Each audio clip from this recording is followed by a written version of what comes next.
I'm an addiction therapist, and these are the 5 most biologically addictive TV shows. Measuring a TV show's addictiveness is not an exact science. However, I used these 5 objective measures to make it as accurate as possible. First is bingeability factor, basically how many people watch multiple episodes in a row.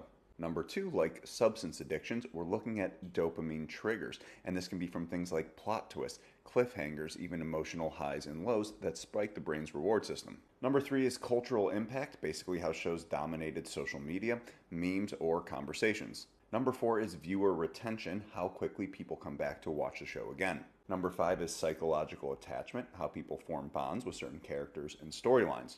All right, let's get into the list and see if you agree. Let's kick the list off with Breaking Bad. This show had a huge cultural impact. It was actually kind of stressful to watch because you had a lot of unpredictability, the highs, the lows, the intense stakes, and this really spiked those dopamine levels and brought people coming back for more.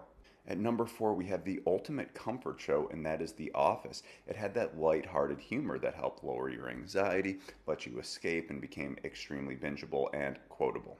Number 3, we have Game of Thrones, and this one was also highly unpredictable. You never knew when your favorite character could die. You had those emotional highs and lows, and you were really attached to the story and the characters, not to mention some of those sexy scenes. At number 2, you have one of the most rewatched shows of all time, and that is Friends. A lot of those characters were highly likable. It also had lighthearted humor and a really high concentration of jokes, and this really brings people back for those nostalgic vibes.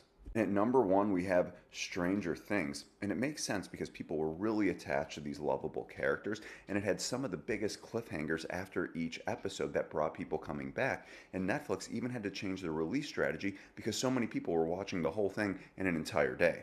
All right, so do you agree with my list, or what TV show do you find most addictive? And be sure to follow along if you want to know the top 5 most addictive movies.